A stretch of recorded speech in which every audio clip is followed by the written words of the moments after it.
أعوذ بالله من الشيطان الرجيم. بسم الله الرحمن الرحيم. مثل الذين ينفقون أموالهم ابتغاء مرضات الله وتثبيتا من أنفسهم كمثل جنة بربوة أصابها وابل فآتت أكلها ضعفين فإن لم يصبها وابل فطل والله بما تعملون بصير. أيود أحدكم أن تكون له جنة من نخيل وأعناب تجري من تحتها الأنهار له فيها من كل الثمرات وأصابه الكبر وله ذرية ضعفاء فأصابها إعصار فيه نار فاحترقت كذلك يبين الله لكم الآيات لعلكم تتفكرون. صدق الله العظيم. رب اشرح لي صدري ويسر لي أمري واحلل عقدة من لساني يفقهوا قولي. رب زدني علما. سبحانك لا علم لنا إلا ما علمتنا إنك أنت العليم الحكيم. سورة بقرہ دریم سپارہ آیات نمبر 265. دی آیاتونو کم اللہ پاک جل شانہ د مال په اخلاص سره خرج کولو او وروستو پسې بل آیات کې چې یو سړي کې اخلاص نه وي او خپل مال د ریا دپاره خرج کړي یا خپل مال خرج کړي خو وروستو احسان ور یادي یا خپل مال خرج کی خو وروستو چې چا باندې خرج کړي وي هغه ته تکلیف رسي، نو په دې باندې الله پاک جل شانه مثالونه ورکړي. ومثل الذين مثال ده خلق ينفقون چې دوی خرج کی اموالهم خپل مالونه ابتغاء مرضات الله د الله د رضا د حاصلولو د تلاش کولو لپاره. ابتغاء مرضات الله د الله د رضا د حاصلولو لپاره وتثبيتا او د مضبوطولو د پاره د پخولو د پاره من انفسهم د خپل زړونو وتثبیتا او د پخولو د پاره من انفسهم د خپل زړونو کمثل پشان جنتن پشان د هغه باغ دی بربوتن چې په یو اوچته ځمکه باندې اصوابها او رسیدلی وي دغه ځمکې ته وابل تیز باران فاتت نو وکړلې اکلها فاتت نور اونی ولی اکلها دی میوی دی باغ فاتت نو اونی ولی اکلها میوی دی باغ ضعفین برغ دی یعنی دوچند میوی اون ولی فإن لم يصبها کچری اون رسیدو دی باغ تا وابل تیز باران فتولن نو پونه ورلم کافی ده فتولن پشمولم کافی دی والله الله تعالی بما په هغه سبانه تعملون چې تاسو کوي بصیر لیدونکي دی. دلته د هغه کامل مسلمان مثال بیانې چې مسلمان دی مؤمن دی په اخلاص سره عمل وکړو په ریاکارۍ سره اونکو په اخلاص سره وکړو ایمان سره عمل وکړو د نبی علیه السلام په سنت طریقې سره وکړو کم مال چې خرج کړی دی نو مال داسې مال خرج کړی دی چې حلال مال خرج کړی دی او بیا چې په چا باندې خرج کړی دی نو هغه ته چې کوم دی په هغې احسان نه دی ور اړولی احسان یې ورته نه دی یاد کړی تکلیف ورته نه دی ور رسولی د دې ټولو شرایطو سره مال خرج کړی دی. نو د دې کس مثال داسې دی چې د دې یو باغ وي او دغه باغ په اوچت ځای باندې وي ښکلې مزیداره ځمکه کې وي نو په هغې باندې او په دغه دوران کې دغې باغ دوه چنده میوې نیولي وي. دوه چنده مطلب د نورو خلکو نه زیاتې میوې نیولي وي باغ ښکلې ودان باغ دی. نو که دغه باغ باندې تیز باران وورېدو نو نور به دا باغ مضبوط شي او که چېرته لږ غونده کې باران کو تیز پرې ونه ورېدو نو دغې باغ له لږ غونده کې پشم هم کافي دی ځکه دا خو د مخکې نه مضبوط دی او په ښکلې ځمکه کې دی او ودان باغ دی نو که لږ غونده کې باران پرې ورېدو نو د سړي دپاره کوي. د باران نه مراد مال دی چې یو سړی دی هغه کو لږ غونده کې عمل وکړي خو اخلاص سره وکړي دې کوم شرایط چې دی کې تیر شو دې شرایطو سره وکړي نو د لپاره لږ غونده کې عمل د الله په نسبت باندې لوی شي ځکه د باغ اصل چې کوم دی میوې نیولي او دوه چندې نیولي او که منافق ډیر چې کوم دی اعمالو کی او ډیر مالونه خرج کی چې څومره په تیز باران وریږي نو لاندې ځمکه وته چې کوم دی ګټ ته وته نو چې څومره باران به وریږي دومره په خوره تختی د عمل به ځای کی. نو دلته کې دا کس مثال دی د مؤمن چې کامل مؤمن وي، اخلاص سره عمل وي، د ټولو شرایطو سره وي. مثل الذین، مثال د هغه کس ينفقون چې دوی خرج کوي اموالهم خپل مالونه ابتغاء مرضات الله، د الله د رضا د حاصلولو لپاره. ترجمه د الله طرف نه بدیږي کې شروع کړي نو بیا په اسانه د الله د رضا د حاصلولو لپاره. وتثبیتا، او د پخولو د لپاره من انفسهم، د خپل زړونو، یعنی وتثبیتا من انفسهم، د خپل زړونو د پخولو او د مضبوطولو لپاره. څه مطلب؟ چې دې عمل کوي د الله د رضا لپاره او بیا په زړه پوخي کلک یقیني په چې د دې بدله به مال الله پاک په دنیا آخرت کې راکړي، آخرت کې به الله پاک د دې بدله راکړي. نو منافق چې عمل کوي دا غي یقین نه وي چې مال به الله د دې بدله راکړي، ځکه خو صرف منافق خو وی دي چې په زړه کې چې کوم دي کفر او ظاهر کې خپل ځان خلکو سره د ایمان په حالت کې پیش کوي، نو د هغه یقین ني. او دلته د دې مسلمان پوخ یقین به زړه په دې خبرې مضبوط وي چې الله به مال د دې بدله راکړي. وتثبیتا من انفسهم، د خپل زړونو د پخولو لپاره. چې دې مثل الذین، مثال د هغه کسانو ينفقون چې دوی خرج کوي اموالهم خپل مالونه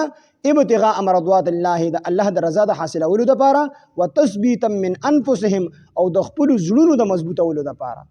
چې مال خرج کو د الله د رضا لپاره خرج کو او زړه په دې خبره مطمئن دي چې الله برل د دې بدلې راکړي. کمثل جنت، نو د دې مثال د هغه باغ په شان دی بربوتن چې په اوچته ځمکه باندې وي، اصوابها ورسیږي د باغ ته وابل تیز باران، اصوابها اوریږي په دې باغ باندې وابل تیز باران. فاتت، نو اونی ولی اوکلها د باغ میوه، اوکلها د میوه نه د باغ میوه اونی ولی ضعفین، دوچنده برغ میوه اونی سری. د نور خلقو هغه یو وږي کړی دی او د هغې دوه وږي ونیول. نو فإن لم يصبها، پس کو چېرې ونه رسېدو دې باغ ته وابل تیز باران، نو فطول، نو پونه ورلم کافي ده. کامل مسلمان چې دی لږ عمل وکړي، لږ عمل د الله په نسبت باندې لوی دی، پرخه ولم پوره ده. والله، الله تعالی بما په هغه عملونو باندې تعملون چې تاسو کوئ بصیر لیدونکی دی. ایودو، آیا خوښي احدکم ستاسو یو کس ان تکونه دا چوي له د هغه دپاره جنت یو باغ من نخیل د کجورو و اعناب او د انګورو تجري چې بهیږي من تحتها الانهار لاندې د دغه باغونو نهرونه له د دپاره فيها په دغه باغ کې من کل الثمرات هر قسمه میوې وي و اصوابه الكبر او دې په دې حال کې وي و اصوابه الكبر او دې رسیدلی وي بوډاوالی ته، دا سړی بوډاوالی ته رسیدلی وي. وله د دپاره ذریه اولاد وي ضعفاء او کمزوري، یعنی ماشومان بچي وي چې په ګټې وټې باندې قادر نه وي. فاصوابها بیا ورسیږي د باغ ته، یعنی د باغ ته ورسیږي اعصار سیلی، تیز سیلی د باغ ته ورسیږي. فيه په دې سیلی کې نارون سکروټه وي، اور وي. فاحترقت، پس د دغه باغ وسوځوي. اوس دې کې الله پاک جل شانه د دغه خلکو چې د دغه شرایطو سره عمل نه وي کړی، ایمان سره عمل نه وي کړی، سړی منافق وي، یا سړی مسلمان دی خو ریاکارۍ سره عمل کړی وي، یا چې کوم دی باندې خرچ کړی وي، ریاکاري پکې نه وي خو خلکو باندې ازباده نه کړی وي، د احسان یې کړي، دا کوم شرایط چې تیر شو د دې سره عمل نه وي کړی. نو الله د دې خلکو مثال بیانوي. د دې خلکو مثال داسې دی چې د یو سړي چې کوم دی باغ وي، په هغې کې چې کوم دی انګور او کجوره دا ډېره وي. باغ اصل کې د انګورو او د کجورو وي، خو په دې کې هر قسمه میوه وي، نور بوټي پکې وي، ډېر پکې دا وي، نور په دې کې هر قسمه بوټي وي. او د ټوله پونجي د ټول ګټه وټه همدغه باغ وي. او په دې حال کې چې دا سړی بوډا وي، بوډاوالي ته رسېدلي وي، د ګټې وټې وي هم نه. او د دې سړي چې کوم بچي دي نو هغه هم ضعفا، کمزوري. مطلب دا چې بچي کمزور نو څه مطلب؟ چې بچي د ګټې وټې ني، ماشومانه ني، یعنې د دې بچو هغه خرچه هم د دې پلار په سر باندې وي. او دې دوره کمزوري شوي چې دې نور د ګټې وټې نه وي. په دې حالت کې د دې باغ ته هوا یو سکروټه ور ورسي، د هغې سکروټې نه د ده په باغ باندې ور ولګي، ټول باغ ختم شي. نو چې ټول باغ ختم شي نو ګوره دې کې درې خبرې دي. یو خدا چې دا سړی ټوله ګټه وټه همدغه باغ دی، هر قسمه میوه ده، ټول مال یې په دې باندې خرچه کړی دی، نوره ګټه وټه دې نشته دی. دویمه دا چې دا سړی بوډا دی، د دوباره باغ لګولو هم قابل نه دی او د نورې ګټې وټې هم قابل نه دی. او درېیمه دا چې کوم بچي دي نو د هغې بوج هم په سر دی. او څلورم دا چې دا بچي چې کوم دي نو دا ځوانان نه دي، که چېرې ځوانان نو دی به دوباره باغ لګولې کو نو بله ګټه مټه به یې کړې ورسره. نو د دې مثال الله د دغه خلکو د بچي دی ګوره اعمال کړي دي په دنیا کې. نو څرنګه چې دا بوډا د دې باغ په تمه دی نه به زما دپاره پیسې راځي زما د بچو دپاره خرچه به دی نه برابرېږي. دک شان مسلمانانو اعمال کړي وي خو اخلاص پکې نه وي یا اخلاص پکې وي خو دا نور چې کوم شرایط تېر شو دا پکې نه وي نو دی په آخرت کې د دې په تمه وي. او څنګه چې دا بوډا ډېر سخت محتاج دی ځکه چې یو طرف ته خپل بوج په سر دی نو کو خپل ځان نو خیر دی وي چې زه په تمه به زه وخت تېروم مړه به شم خو هلته بچي دي نو بچو ته انسان په خپل ځان نه په بچو باندې ډېر خفه کېږي نو د بچو ګټه وټه نو دې سړي ته محتاجي ډېره زیاته ده. نو دک شانتي په آخرت کې به هم دې کسانو ته محتاجي ډېره وي نو دی ته به ډېر زیات دی محتاج وي دی به څه په تمه وي دی به د خپلو نیکو اعمالو په تمه وي. او چې کله خبره چې کوم دی نتیجه راوځي نو د دې مثال به داسې وي لکه د ده باغ چې وسوځېد. او دریم دا چې دا سړی بوډا دی نو بوډا دی نو دی بل باغ هم نشي لګولی عمل نور نشي کولی. دک شان سړی چې مړ شو نو د اعمال بند شو نو دی هلته کې آخرت کې بیا نور عمل هم نشي کولی. څرنګه چې دا بوډا دوباره باغ نشي لګولی د بچو دپاره نوره ګټه وټه نشي کولی نو دک شان دی دا سړی دا کم چې د دې شرایطو نه علاوه عملونه کړي دي نو دی ډېر زیات محتاج وي هلته کې او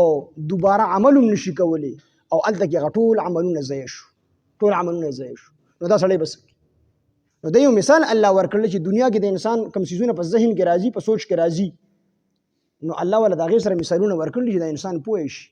نو اعمال چې کوئ نو صحیح طریقې سره کوئ. ایود احدکم ایود آیت خوخی احدکم تاسو کې یو کس ان تکون دا چې وي له ستاسو دپاره جنت یو باغ من نخیل د کجورو و اعناب او د انګور او کجوري به ډېر وي تجري بهیږي من تحتها الانهار د دې باغونو باغ د لاندې نهرونه له د دې سړي دپاره وي فیها په دې باغ کې من کل ثمرات هر قسمه میوې وي پکې و اصوابه الکبر او په دې حال کې د سړی رسېدلی وي بوډاوالي ته سړی رسېدلی وي ان دوباره باغ دی بیا نشي لګولی عمل نشي کولی نو دک شانتې دا انسان به هم په آخرت کې بیا عمل نشي کولی او ټول عملونه به یې ضایع شي. وله او د ده دپاره ذریة اولاد وي ضعفاء کمزوري اولاد یې هم د ګټې وټې نه وي کو اولاد یې نو بیا هم سړي سره وي زه دا اولاد مې را رسېدلی دی دی به دوباره باغ ولګي یا به نوره ګټه وټه وکړي کم سے کم د دې اولاد بوج خو پې نه وي د باندې اولاد بوج هم وي. دې کې سخت محتاجۍ طرف ته اشاره ده چې څنګه دا سړی څومره سخت محتاج دی نو دې نه زیاته محتاجي په آخرت کې وي او اعمال بیا ټول سوځېدلي د دې باغ په شانتې. فاصوابها پس ورسیږي د دې باغ ته اعصار سیلی فيه په دې سیلی کې نار ور وي فاحترقت د دا باغ وسوځي نو دا باغ چې وسوځي نو دې هېڅ پاتې نه شو. کذلک دغه رنګې یبین الله بیاني الله پاک لکم الآیات ستاسو دپاره آیاتونه لعلکم دپاره دې ته تفکرون ته سوچ وکئ تاسو په دې خبره کې سوچ وکئ. الله ته مثال د دې دپاره د مخې ته تېر کړل څومره مثالونه چې تېر شو الله ته د دې لپاره بیان کړل چې تاسو سوچ وکئ چې عمل کوئ نو اخلاص سره. نو د دې رکو نه په دې رکو کې چې کوم د دې رکو خلاصه دا ده چې مال یو انسان خرچه کوي نو چې مال یې حلال مال وي حرام مال د الله په لاره کې دې خرچه کوي د هغې ثواب ورته نه میلاوي. دویم دا چې د سنت طریقې مطابق دې مال خرچه کوي خو د سنت طریقې نه خلاف خرچه کوي نو دا مال ضایع دی. هغه داسې چې یو سړی د مثال په طور ډېر شي جایداد دی او دې هغه ټول جایداد د الله په لار کې وقف کړي نو دلته کې ټول وارثان یې محرومه شو دا هم د سنت طریقې خلاف دی. خپل وارثان چې کوم مجبوره وارثان دي هغه به نه محرومه د مال ستا د مرګ نه پس په دا مال چې کوم دي دې ته میلاویږي نو ټیک ته په اندازې سره ته خرچ کړه خو ټول مال مه خرچ کوه ځکه چې ستا وارثان دي دې کې محتاج دي دې کې کونډې دي دې کې یتیمان دي په ټول به نه خرچه کوې دا د سنت طریقې خلاف دي. دریم چې مصرف یې صحیح وي دې چې کوم ځای کې مال خرچه کوي نو چې دا ځای صحیح وي. اوس یې سړی دی او خپل ډېر شی مال یې خرچه کړو سلیمه یې جوړه کړله نو دا خو د دغې ځای نه دی بلکې هغه ځای کې به خرچه کوي چې هغه صحیح مصرف وي صحیح ځای وي چې ستا ته ستا دپاره صدقه جاریه جوړه شي ستا دپاره د ثواب ذریعه وګرځي نو چې ما د جوړ دا خو ځان له ګناه ځای جوړ نو صحیح مصرف هم صحیح وي. او څلورمه خبره دا ده چې احسان نه ور یادېږي مال یې چاله ورکړو نو چې احسان نه ور یادېږي. او پنځم دا چې تکلیف ورته نه وررسي. او شپږم دا چې دې کوم عمل کوي دا په اخلاص سره د دې رکوع ټوله خلاصه دا ده چې اعمال کې چې کوم مال دې خرچوي دا په شپږو شرایطو سره دې خرچ کوي. په دې مثالونو باندې پوه شوې؟ دا مثالونه ټول الله پاک د دې لپاره ورکړي چې انسان په دې مثال باندې زر پوهیږي. د دې وجه نه په قرآن کې او په حدیث کې ډېر الله پاک جل شانه مثالونه ورکړي چې انسان په پوه شي. نو څرنګه چې دا باغ والا محتاج دی به پریشان وي او د بس د غټلو سبب نشته دی، نو د کشن په آخرت کې به هم د نیکو غټلو سبب او ذریعہ نه وي د چې کومې غټلې وي غټلې سوځېدلې دي. مثل الذين مثال دې ځنه بو یم بیګا ویل صرف ما دې مثالونو په ویل مثل الذين مثال ده کسان مثل دې ځنه دی او مثل الذين او مثال ده کسانو ينفقون جدوی خرج کی اموالهم خپل مالونه ابتغاء مرضات الله د الله د رضا د حاصلولو د پاره وتثبيتا من انفسهم او د خپل زړونو د مضبوطولو د پاره، یعنی چې زړونه په دې خبره مضبوط وي چې دا خرج کوم د دې بدله به الله راکړي. کما مثل جنت بربوه په شان د هغې باغ دی بربوه چې په اوچت ځمکه باندې وي، اوچت ځای باندې وي، اصوابها او رسېدلي وي دې باغ ته وابل تیز باران فاتت او نیولي وي اکلها د باغ میوې ضعفین برغې دوچنده فإن لم يصبها کچرې اون رسیږي دې باغ ته وابل تیز باران فطل پشملهم کافي دی نو پونه ولا کافي ده لږ باران ورله کافي دی. والله الله تعالی بما په هغه څه باندې تعملون چې تاسو کوئ بصیر لیدونکی دی، انداسې کوم عمل کوئ هغه الله پاک ویني. ايود آیا خوخي احدکم تاسو کې یو کس ان تکونا دا چې وی له د هغه د پاره جنت یو باغ من نخیل د کجورو و اعناب او د انګورو د کجورو او د انګورو باغ وي تجری بهیږي